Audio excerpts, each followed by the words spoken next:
This podcast is a TOFOP production. Head to tofop.com for more.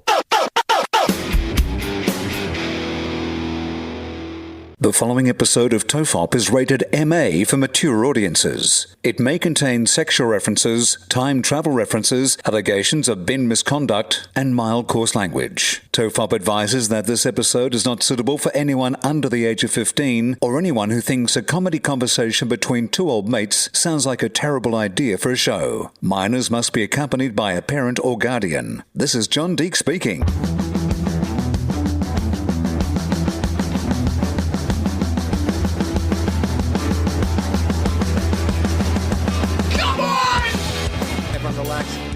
I'm Charlie Clausen. I'm Will Anderson. Hello, and thank you for watching. And if you're watching the video of this on our Patreon, because as you all know, full videos of TOFOP go up every week on our Patreon, you might wonder if Will and I are in quarantine. We are in separate hotel rooms on separate parts of the country doing this show. No, that is not the case. Will has been doing some gigs, and I also am doing a gig this week. I'm in WA, Will. I have not been out here for 5 years or so. Fuck, that flight is long. And it's very long with a toddler. So, how long is the flight to Western Australia? It's been so long since 4 hours? I flew from Brisbane, 5.5 hours, from Brizzy. And also, I had to drive to Brisbane first. So it was 2 hours in the car and then 5.5 hours to get to Perth. And I feel jet lagged, like properly jet lagged. I woke up this morning with a headache, and I think it was a headache not only from just lack of sleep and all that kind of stuff, but got to find stuff to do on that flight. So I read an entire book on the flight, but then I think having my head down like that, old man injuries are a favourite topic on Two Guys, One Cup. But I was saying, because I was complaining to Jem, I was like, behind my left eye, it's killing, and my neck's sore, and it's put like my this neck headache. out reading. And she said, yes. And she said, she's gone, yeah, I see an osteo for that. It's because she's gone, you had your head down like this, reading your Kindle on the flight over. And she pressed like this point in my neck, and it was agony. And she's like, "Oh yeah, that's exactly what happens to me." You got to get to the osteo because you read a book. I read a book. Like, I thought I should be rewarded for doing something to expand my mind, learn about some new ideas and concepts. Sure, it was your brain filled up a little bit and got heavier. It got heavier. All that knowledge going in. Well, funnily enough, it was Seth Rogen's memoir. Seth Rogen, the actor, obviously, Pineapple Express guy. Did you guy. Read every line as if it was said like this? Well, I've got to admit, at first I'm like, I'm not sure I'm going to enjoy this memoir, because he does write kind of like he talks, which is it's sort of a lot of pop culture references and swearing and all that kind of stuff, and not necessarily he's not like a novelist or anything like that. It's just it's Seth Rogen. But the amount of drug stories in this book, have you ever felt high just reading about someone getting high? I was sort of getting I was riding the waves of each story, because he tries lots of different drugs. He's a big drug advocate, but he tells this one story about being in Amsterdam on mushrooms when he was 20 years old, having the most intense mushroom trip. And I was getting sympathetic kind of high off it. I started feeling like I was tripping a bit, and he was talking about the sky turning purple and all this kind of stuff. And I was like, oh man, I need to come down off this trip. I need Gemma to talk me down off this book trip. Yeah, I get that. I can never remember what the plot of the movie Garden State is, because there's a scene in that where they take ecstasy pretty early in that movie, I'm pretty sure. And I only ever get as far as that, and then I'm like, now I just want to take ecstasy. I don't want to watch this dumb movie. I want to take ecstasy. Well, he does sort of, it's interesting, the amount, because, I don't know, the way he sort of structures the memoir, it sort of jumps around from him being young and, then all these Hollywood kind of anecdotes. And I kind of thought, all the drug stuff will be confined to when he was a younger man. But as he got more successful, the drug use seemed to kind of increase, and not in a drug abuse kind of way. He's just now afford more drugs. Afford more drugs and more interesting environments in which to take drugs. He tells this one story about. So the film The Interview, where the North Korea. Yeah, that's right. And how it got banned, it got pulled from cinemas, and there was death threats. And that's what actually led to the Sony hack, is North Korea found out this film was going to come out with, Kim Jong-un. And so they hacked Sony's emails, even though 6 months earlier they did a risk assessment, and this team came in and said to Sony, hey, we're seeing some rumbling about North Korea know you're making this film, so you should employ extra cybersecurity. So Seth Rogen and his production team, they did, and they weren't hacked. But Sony were like, I'm sure it'll be fine. And they were the ones. How could anybody possibly hack our emails? And how could we have anything that's incriminating if they do? So he tells that story, and he talks about, so it was this major kind of, battle with the studio, where the studio's like, you've got to take out all Kim Jong-un references. In this movie that's about Kim Jong-un. Yeah, and which is clearly a satire, and it's a comedy. And there's the moment in which, spoilers for the interview, the Kim Jong-un dies at the end, and they wanted to make it as over the top and satirical as possible. So it's quite a graphic, head explosion scene where they hired a Stan Winston equivalent to come in and build this lifelike replica of the actor's head and have it explode in layers, skin and bone and then meat of the brain, all this kind of stuff. And the studio's like, you can't put that in. In fact, can you just instead, how about we just have flames come across the camera so you can't sort of obscure, so you can't see what's happening. And Seth Rogen's like, well, that doesn't make any sense at all. If you don't see Kim Jong-un die, it does that, and the whole point of it, and the reason that scene goes for 10 seconds, it's meant to be over the top and ridiculous. Also, it literally makes the entire point that this is not a real film. Yes. Because guess what? Kim Jong-un is still alive. So, spoilers, yeah. This is not a documentary. And he's been played by Randall Park, quite a famous American comedian. I think most people will be able to make the distinction. Hang on, sorry. My computer is telling me that it's running out of batteries. So, for those of you watching the full video, this is Will going to get his power cable.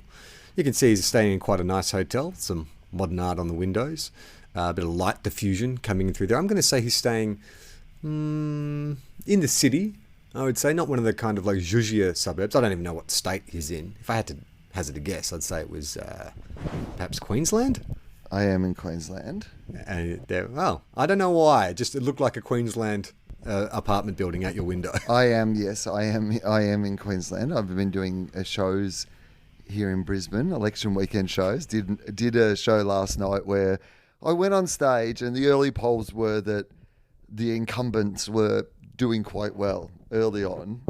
And I went on stage with that being very much like when, you go on stage or go to do something and your football team is not doing very well in the first quarter, and you're just like, this might not be good. I won't even rush to check the result. And of course, when you work in the arts, it's fair to say that a fair amount of the people who work around the arts, the technicians and the people who help you put on the show, very important people, and people who, because when people talk about the arts, they always think, they're like, fucking, I don't like that comedian, so I don't give a fuck about the arts or whatever. I don't go to plays.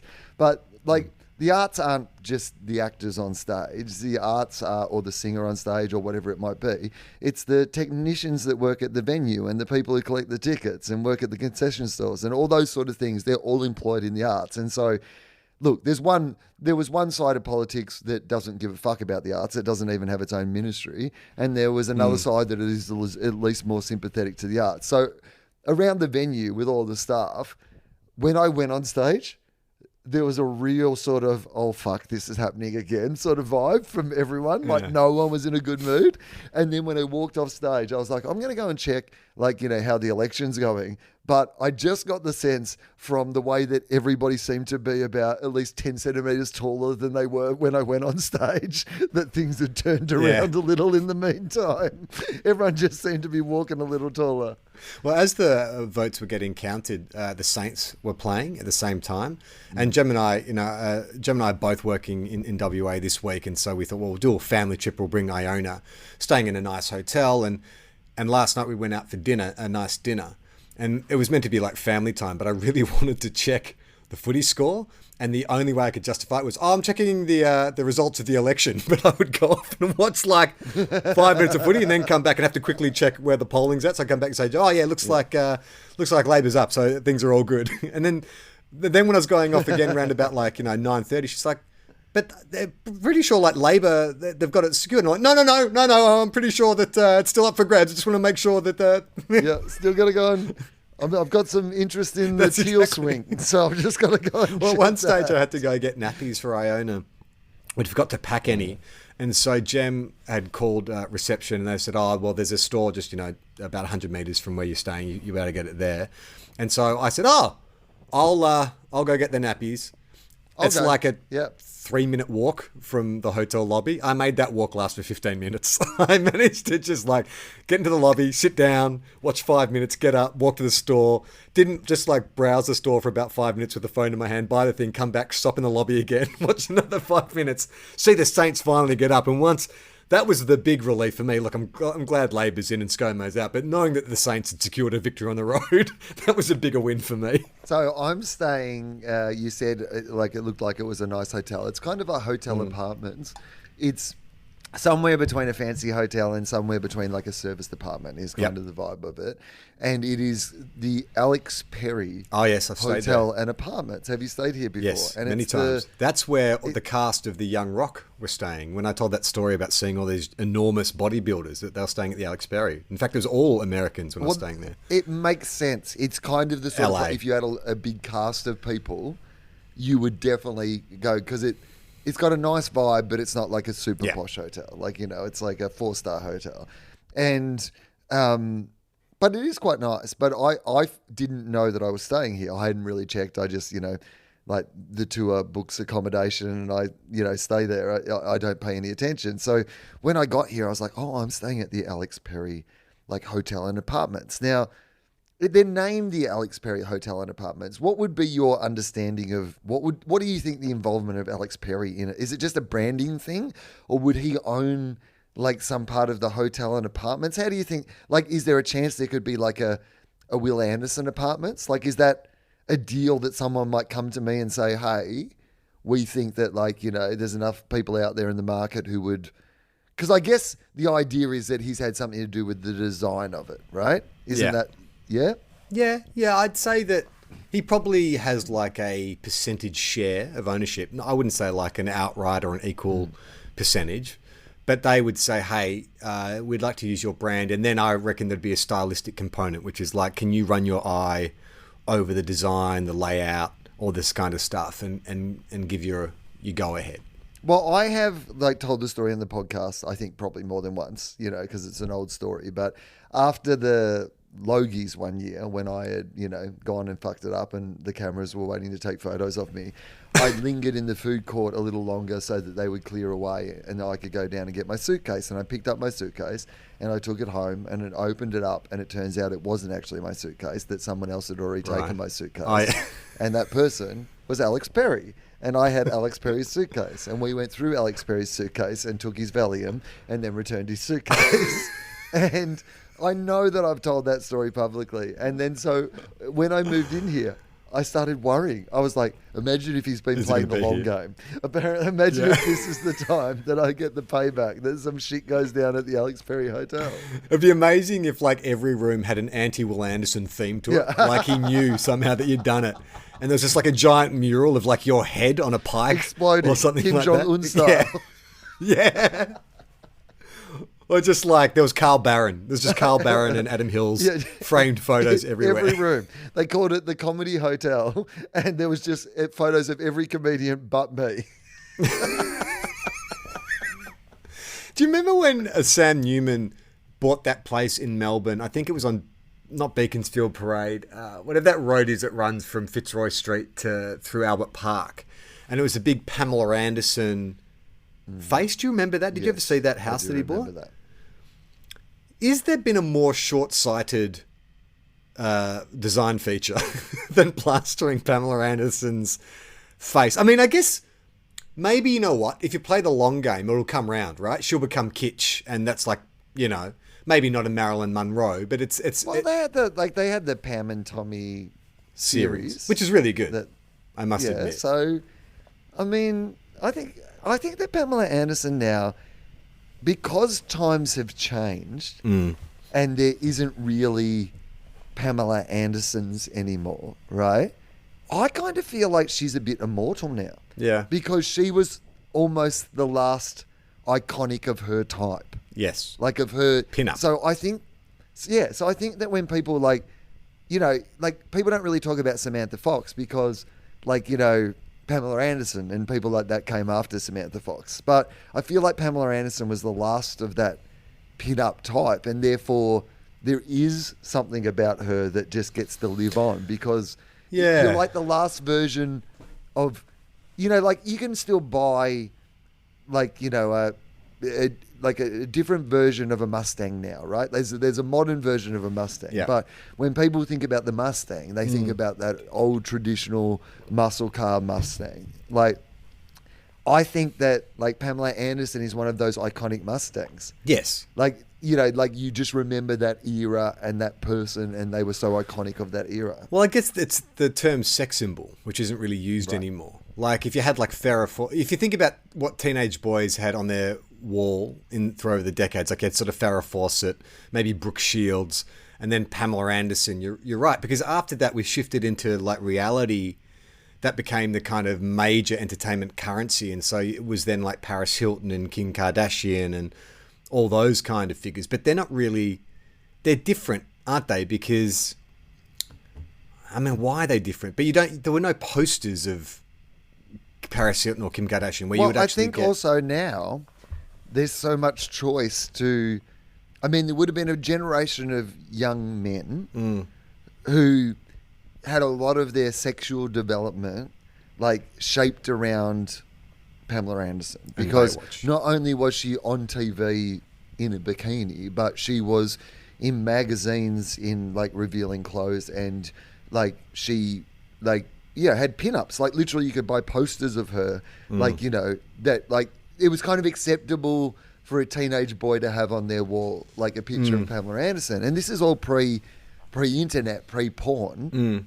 So there was this ubiquity, like in the same way as like 70 million people had watched an episode of MASH because there wasn't streaming services and all these other things to watch. There was this idea that a whole generation of men had aspects of their sexuality framed around this one person, rather than in this day and age where that one person is probably 1,000 different people, and they're not Pamela Anderson. They're probably like Riley Reid or like some, I don't even know who like a popular porn star's name is to be able to name them. But like now, if you're a teenage boy, you could like have an iconic porn star that you follow on like, line rather than it being Pamela, who was just like a sexy actress. She wasn't like a porn star. Yeah. The media's changed, right? Like we've gone from I guess hard, no pun intended. Like we've gone from like physical media, magazines and so forth, to digital media. So like literally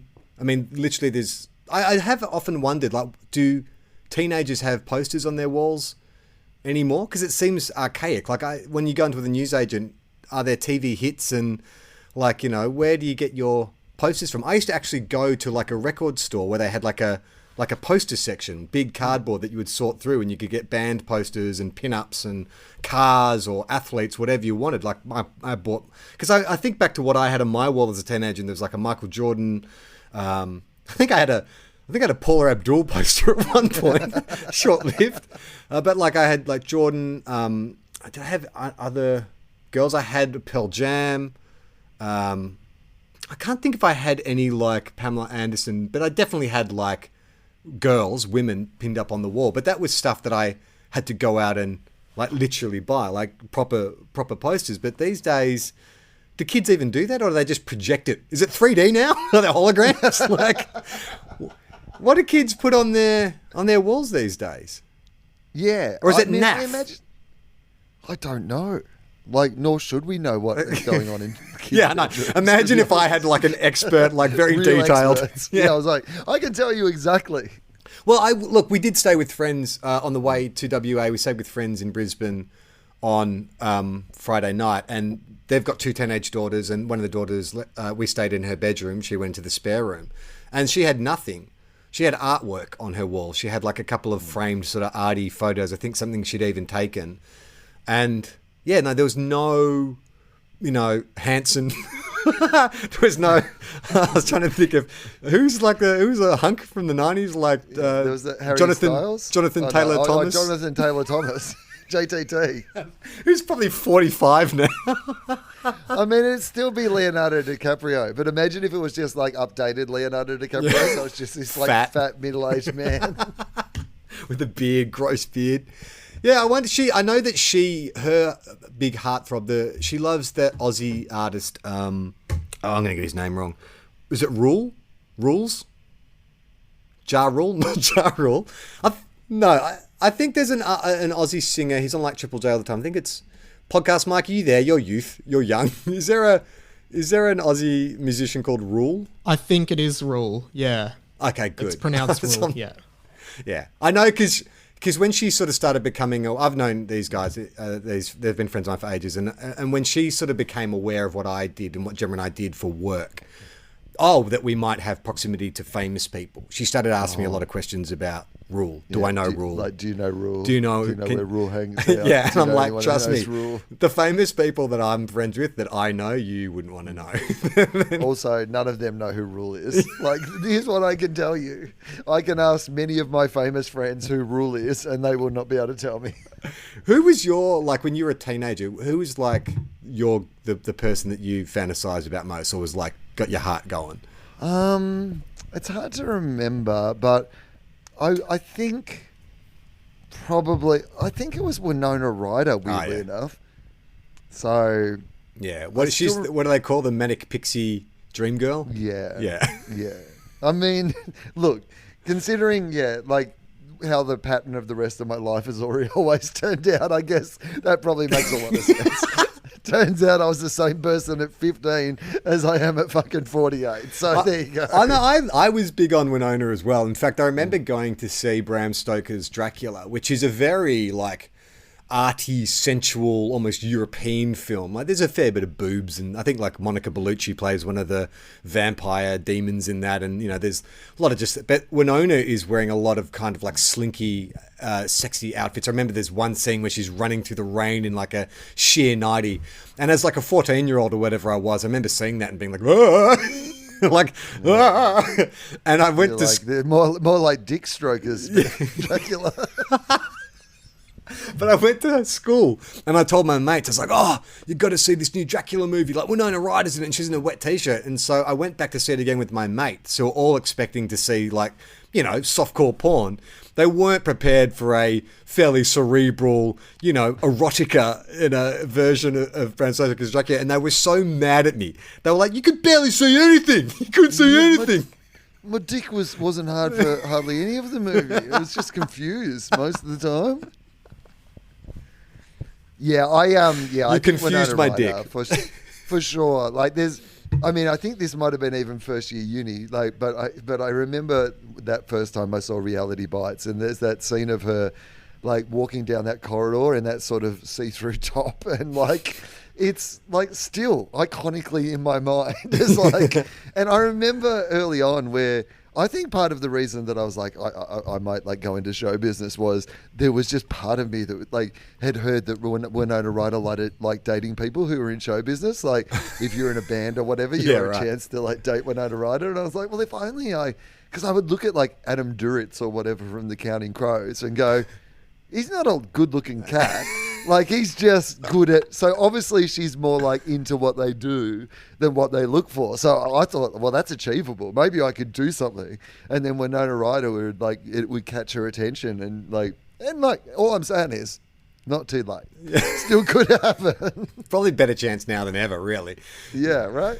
It is funny. I was thinking about that myself the other day about, being a teenager and just, like, I wasn't very good with girls.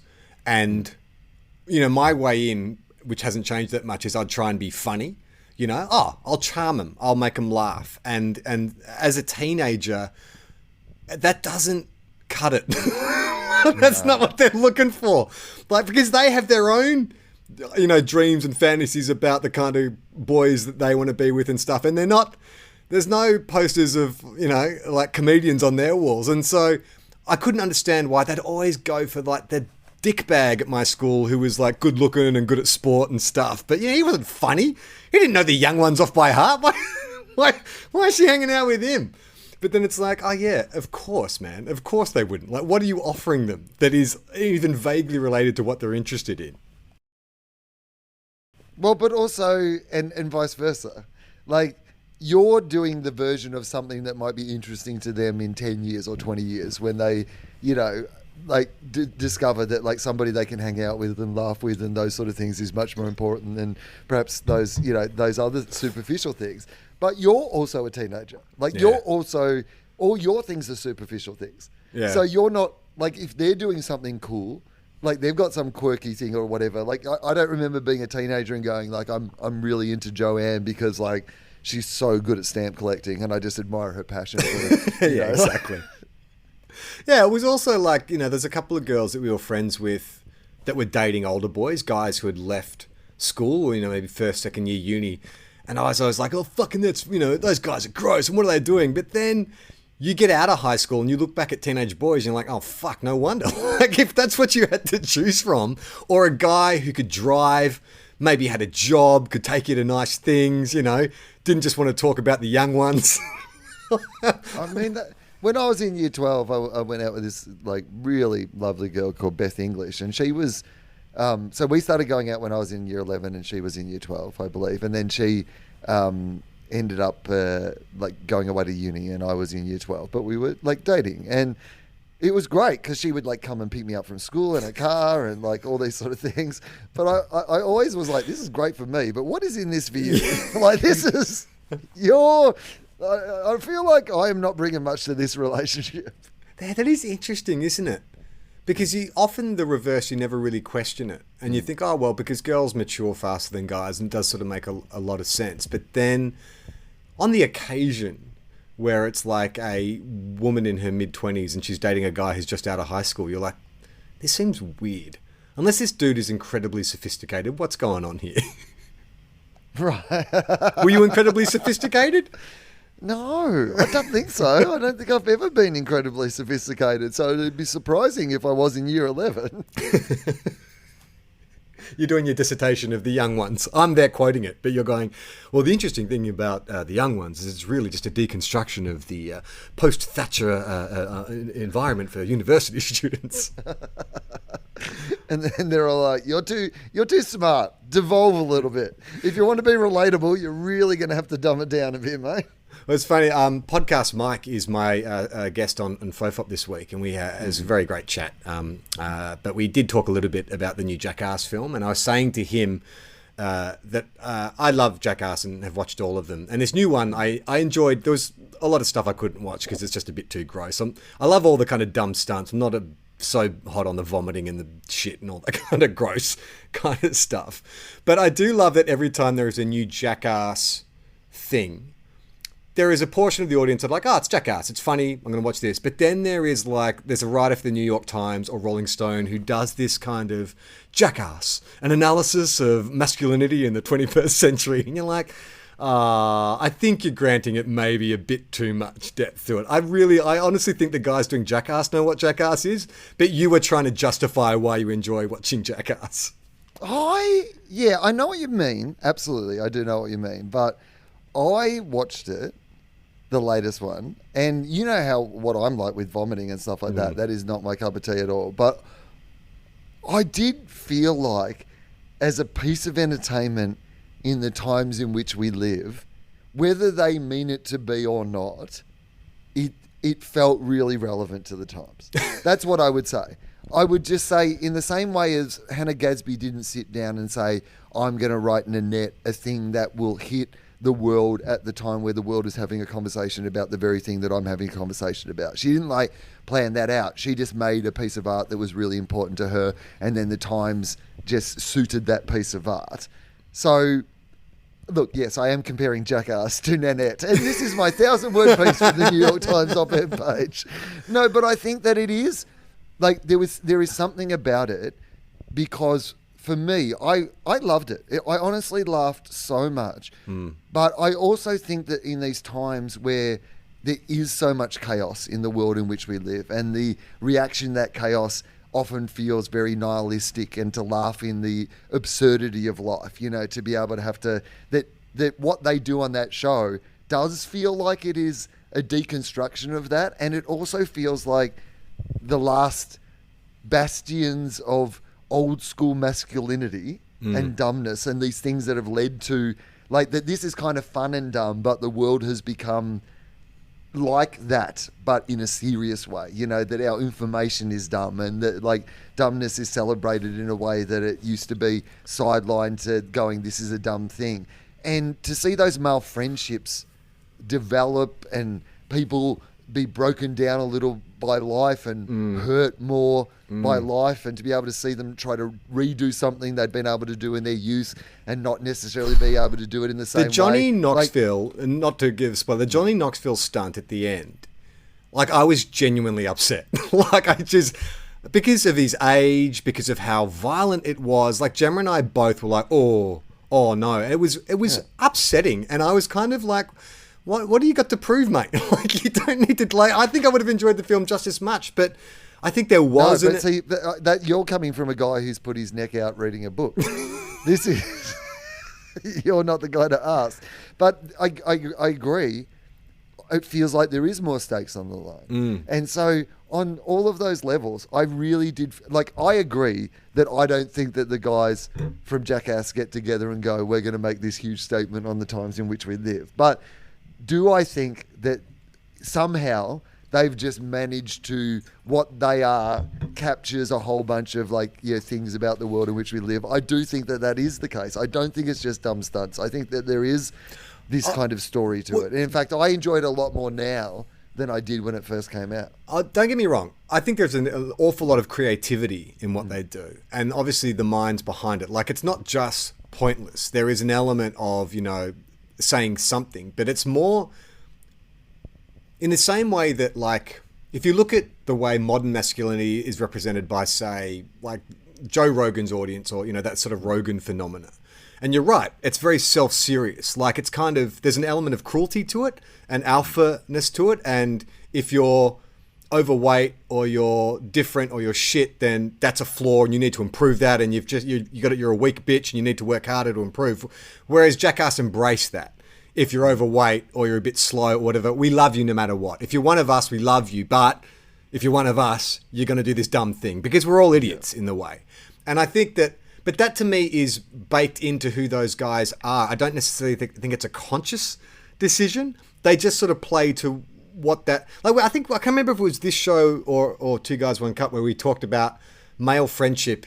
There's a large element of bullying to male friendship. Like, it's how we say we love each other, you know, it's how we bond, you know, and we all understand that when it's your turn, you're the target of the bullying. Like, that's, I was saying to Jen the other day, because she made fun of me in front of friends of ours the other day. And then I was like, oh, hey, like, you know, I don't make fun of you in the same way. Why did you make fun of me? And she's gone, because that's what you do to yourself, and I see you do with your guy friends. I'm just doing what you... And I'm like, yeah, I guess you're right. I just wasn't expecting it to come. Like, I wasn't armored and ready for it to come from you. I thought it was like, you know, I was in my safe space with you. But then to hear you make fun of me is like, but that is kind of what male friendship is. Like, there's just a large element of identifying someone's flaws, making fun of that flaws, but accepting of them because of those flaws.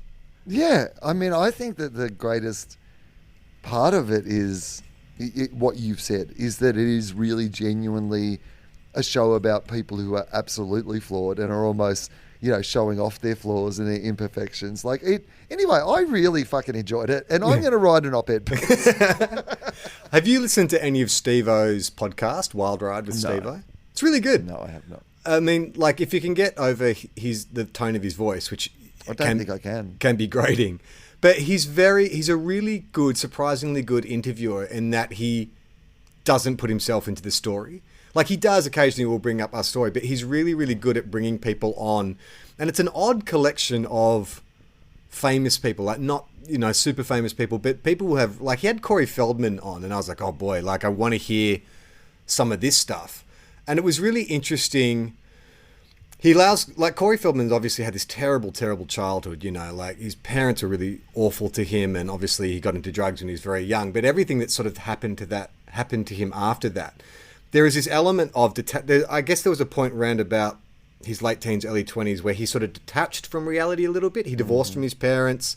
They'd ripped him off financially. He'd been exploited by managers and people who were meant to look after him. And so he did create this world for himself, the Corey Feldman, where he got his angels and stuff. But then, because he created this little Kim Jong-un style oasis, there are large elements of paranoia that come with that.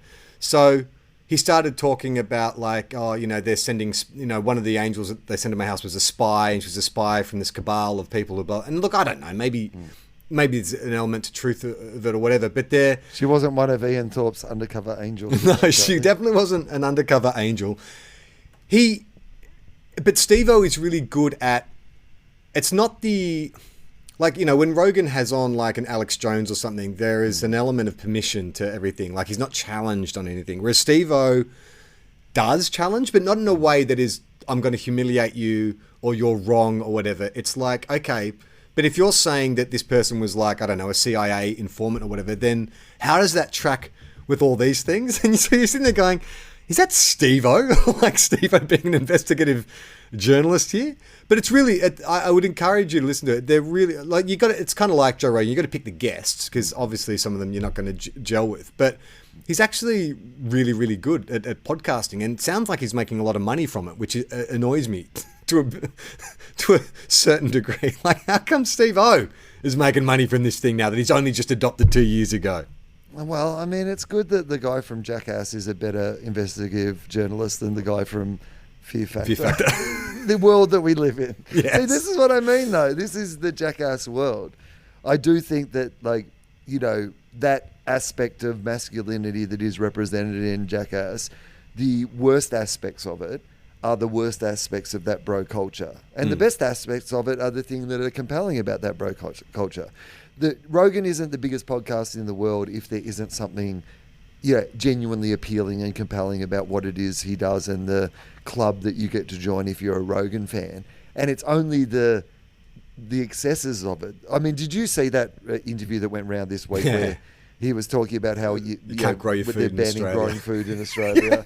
And you talk about bullying and being mean. That voice he's doing when he's impersonating the person who's basically doesn't banning exist. food. The fictional bureaucrat. That they finally Google and realize it's not a real story. And so, but I was like, but you did make him sound like an idiot. You're right. That person you invented, they did sound like a real idiot when you were making him sound like an idiot. My favourite part of that was his guest, who I'm not really sure who that guy is, but at the very end tries to bail Joe out going, it's fake, but it's a warning, right? It's a warning about what could happen.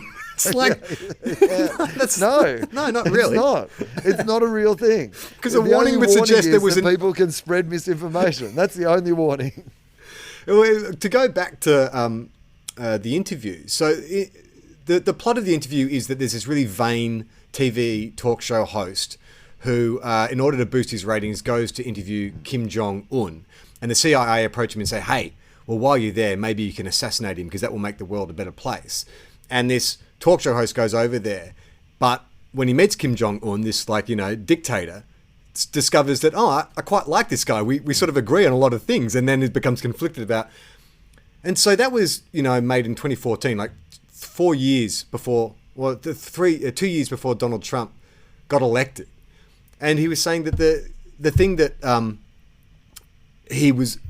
if the film had come out in 2018, if we'd made it after Donald Trump, because the head of Sony was this big Obama guy and was like, well, we can't release this because it's going to cause too many diplomatic issues or whatever. But if it had come out after Donald Trump had been president, it's essentially the same story, because that's what happened with Donald Trump. Donald Trump was like, little rocket boy, we're going to blow North Korea off the map. Then they have a meeting of some kind, and all of a sudden he's in love with him. He's like, we're best friends. He's writing me love letters. But the best part about that story was he said that, so the studio convinces them, look, you're going to have to cut all these scenes, and you're going to have to obscure the bit where he gets his head blown off. But when you're doing the press tour, you can't say, we made you do it. You have to say it was your idea. And so Rogan and Evan is... which is the sort of thing that say when you're doing something like that. Yeah. Like, we're going to cover this up, but you definitely can't tell people that we told you to cover this up. And also, you can't tell people that we told you that you couldn't tell people to cover it up. And also, while I'm at it, you can't tell people about this conversation. Yeah, exactly. So they agreed to it on in principle. And so then he said at the premiere For a bit. he went to the premiere, and halfway through the premiere, he took 2 MDMA capsules. And so he said he was like rolling pretty hard when the credits came up. And he said the audience seemed to enjoy it, and he went to the after party. But then something happened. Some news came out. There was like death threats, and then all these theatre chains were saying, we're not going to show the film. So there's this huge disaster. And so he's like, oh, fuck this. So he went home, went to sleep, and then before he went to bed, he texted the head of the studio and was like, we've got to talk in the morning. I'm so fucking pissed off and fired up about you pulling the movie. And so he went to bed, woke up the next morning. If he was 100% high the night before, he reckons he's about 60% the next morning when he woke up. So he's like, I'll have a coffee, I'll get my head straight, I'll drive into the studio. But he said driving into the studio was getting so riled up that then the adrenaline started to make the drugs work again. So when he went into the office to confront the head of the studio, he was really high again. And so he said to them, look, all right, if you're going to pull the movie, there's no incentive for me now to cover for you. So I'm not going to lie. Like, you know, when I do the press, I'm going to say, you fucked the movie. You made us cut a bunch of stuff out. And this is not the version we wanted. And he's saying, but the whole experience was horrible and traumatic. The only thing that made it better was that he was high on MDMA. I mean, I think that is like a fun way to live your life. Yes. You know, as in, and when it works out. Yes. When it works out, that is a fun way to live your life. It is also a great fun way to end your career if it doesn't work out. And that is the risk that you're taking in those situations. But yeah, there's a few times in my life where I was like going through some shit situation where I would have been like, I should have just taken a bunch of mushrooms and come in and dealt with this today. At least it would have been a thing. Well, that's I guess that's the thing about that I gleaned most from the book, is that pretty much every significant career opportunity he had was aided by or under the influence of some kind of drugs. But again, it's a question of, is he abusing them, or is it just, you know, the analogy he uses, which I thought was interesting, is that, look, you know, we used to walk around without any shoes on. Then we're like, ow, like this hurts our feet. We need to protect our feet so we can walk around more and make life easier. So we invented shoes. He's like, my brain doesn't cope in the world the way it is. I need to wrap something around my brain to make life easier so I can get through life and feel more comfortable. It doesn't affect anyone else, doesn't hurt anyone else. So what's the problem? I was like, yeah, drugs are shoes for your brain. Speaking my language, man. Like, that is the sort of thought you could only come up with on drugs.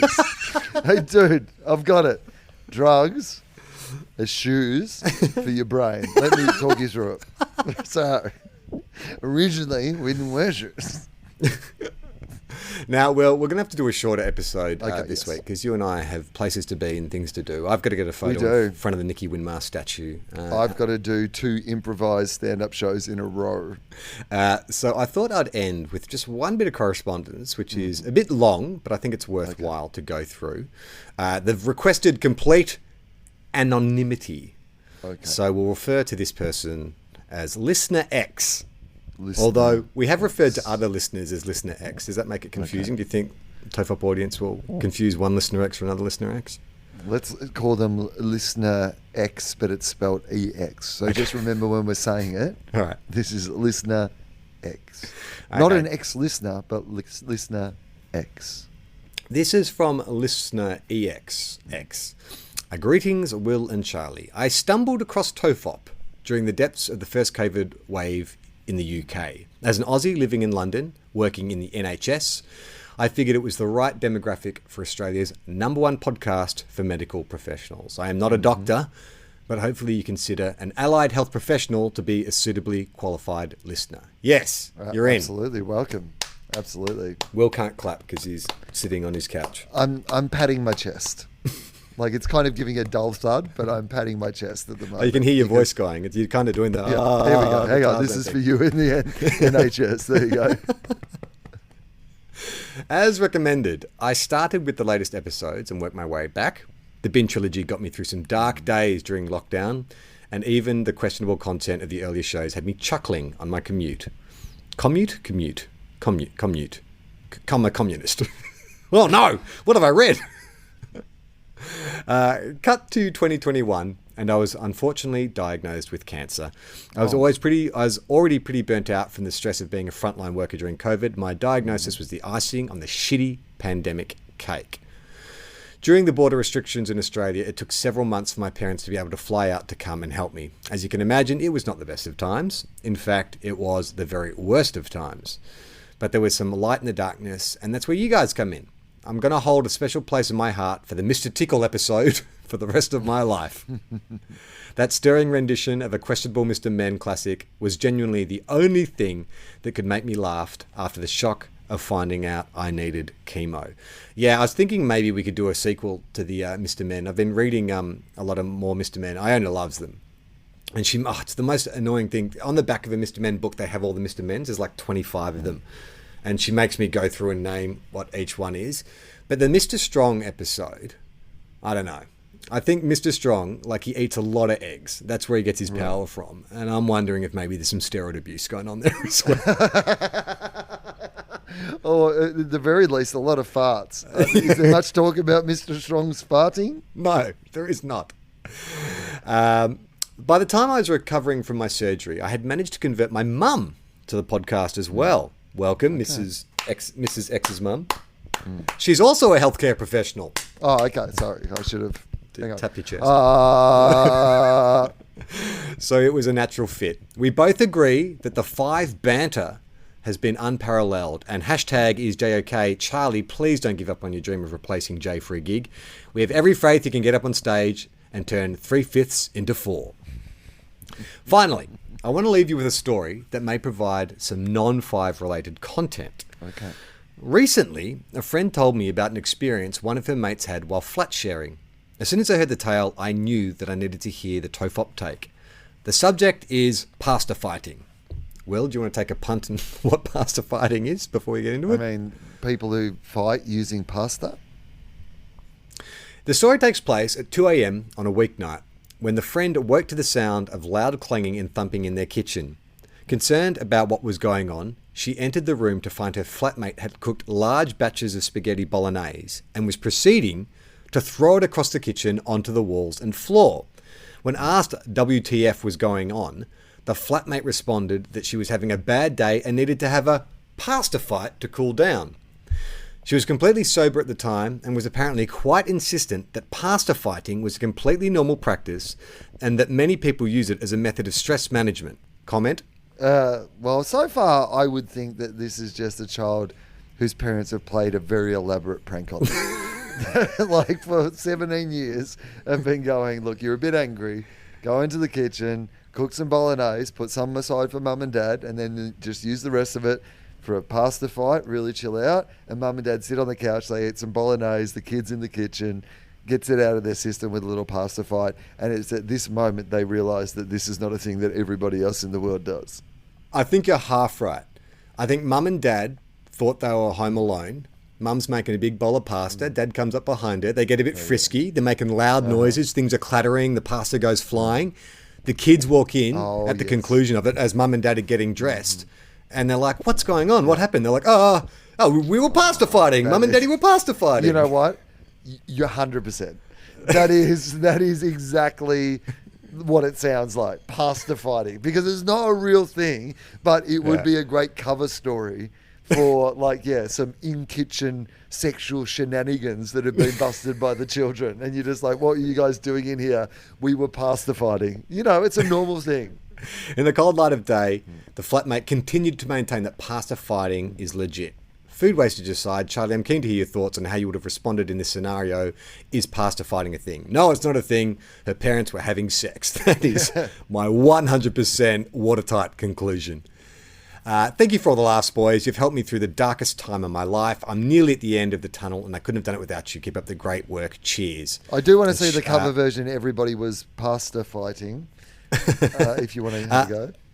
Listener X is signed off with J, and then in brackets, not the J, of course. Hashtag, where are you, Jay?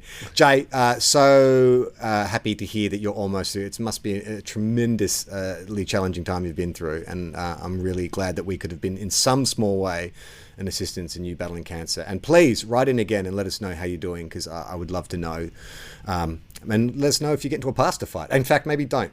Let us know if you get into a pasta fight. Hopefully you meet a nice man or a girl and you can pasta fight in private. Well, here's what I would like to know is pasta fighting a thing? Like, I mean, can we find out? All right. In fact, let's just quickly, before we go, I know that we both have extra things to do, but let's just Google pasta fighting. Okay. And just see if anything comes up. Like, because maybe we're the idiots. Pasta fighting. When your parents fuck in the kitchen. No, it's not a thing. All the pasta fights are about cooking competitions where they're cooking pasta against each other. So if anybody out there has heard of pasta fighting, or maybe this person has found somebody to pasta fight with themselves and has finally realised maybe that they found their lovely person and they were in the kitchen and they finally were like, I get it now. If you want to support the show or all our shows, the best way to do that is at Patreon, tofop.com/Patreon. We put up a special bonus episode last week where we answer more of your questions. If you've got no money to give us, that's fine. You can support us just by listening to the shows. You can listen to Two Guys, One Cup on Listener. That'd be a great way to support the show, because our bosses at Listener, if they see more people signing up and listening to our show, they want to keep us on for longer, which means we get money, which means we can keep doing all the other shows that don't pay us as much. On TOFOP this week, I mentioned Podcast Mike came back on. Great chat. Podcast Mike has his own podcast, 20th Century Boy, which I misnamed 21st Century Digital Boy, thinking it was the Bad Religion song, and Harry Potter and the Boys, which is, you don't have to be a Harry Potter fan to listen to that podcast. It's awesome. So, Mike, why don't you just pop on and you plug the TOFOP. Did you enjoy it this week? Yeah, had a great time chatting. We chatted a lot of different pop culture things. Well, we did try and get talking on Jackass. I'm so glad, Will, because we tried, but you admitted straight away that you knew nothing about Jackass. So we veered off that topic. So we delve into a bit of Jackass, but I'm glad Will was able to get into a bit more in depth into Jackass. Yeah, never seen Jackass before, but we did talk a lot about The Human Centipede, which is a fantastic... Well, not a fantastic horror film, but a fantastic story, I guess. Yeah. But it turns out that not only is Podcast Mike a big Harry Potter fan, he's a big Centipede fan as well. I mean, the film's not the practice. I can't wait for his fan fiction, Harry Potter and the Human Centipede. Oh my God. There's a podcast one final adventure for Harry.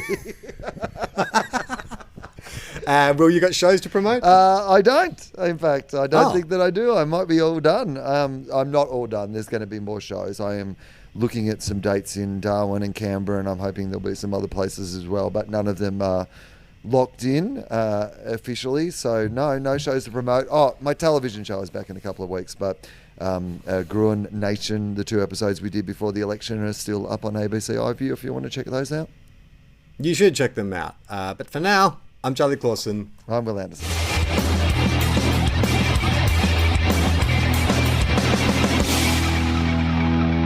How long? Not long. Everyone relax. Fucking stupid. This podcast is a TOFOP production. Head to tofop.com for more. Cool things for cool people.